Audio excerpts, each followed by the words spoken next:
down, shouted young Johnny. It was 1:45 by the time they reached the cottage. Only an hour to go.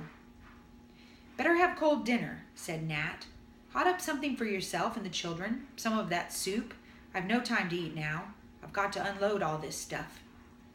He got everything inside the cottage. It could be sorted later. Give them all something to do during the long hours ahead.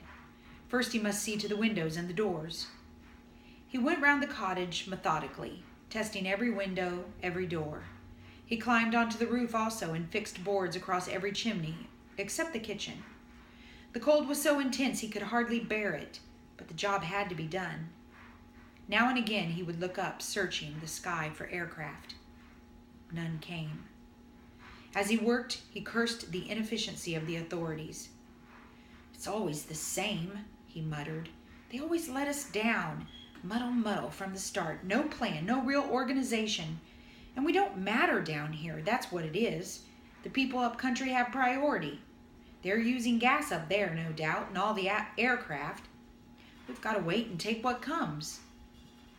He paused, his work on the bedroom chimney finished, and looked out to sea. Something was moving out there, something gray and white amongst the breakers. Good old Navy, he said. They never let us down. They're coming down a channel. They're turning in the bay. He waited, straining his eyes, watering in the wind, toward the sea. He was wrong. It was not ships. The Navy was not there. The gulls were rising from the sea.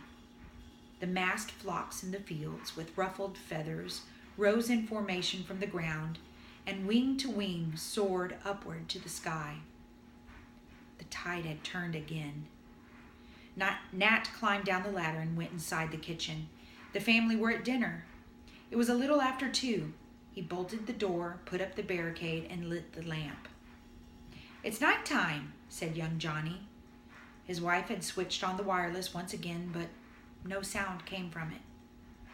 I've been all around the dial, she said. Foreign stations and that lot. I can't get anything. Maybe they have the same trouble, he said. Maybe it's the same right through Europe. She poured out a plateful of the Triggs soup, cut him a large slice of the Triggs bread, and spread their dripping upon it. They ate in silence. A piece of the dripping ran down young Johnny's chin and fell onto the table. Manners, Johnny, said Jill. You should learn to wipe your mouth. The tapping began at the windows, at the door. The rustling, the jostling, the pushing for position on the sills, the first thud of the suicide gulls upon the step. Won't America do something? Said his wife. They've always been our allies, haven't they? Surely America will do something. Nat did not answer. The boards were strung against the windows and on the chimneys too. The cottage was filled with stores, with fuel, with all they needed for the next few days. When he had finished dinner, he would put the stuff away, stack it neatly, get everything shipshape, handy-like. His wife could help him, and the children too. They'd tire themselves out between now and 8:45, when the tide would ebb. Then he'd tuck them down on their mattresses, see that they slept good and sound until 3 a.m. He had a new scheme for the windows, which was to fix barbed wire in front of the boards. He had brought a great roll of it from the farm. The nuisance was, he'd have to work at this in the dark, when the lull came between 9 and 3. Pity he had not thought of it before. Still, as long as the wife slept and the kids, that was the main thing. The smaller birds were at the window now. He recognized the light tapping of their beaks and the soft brush of their wings. The hawks ignored the windows. They concentrated their attack upon the door.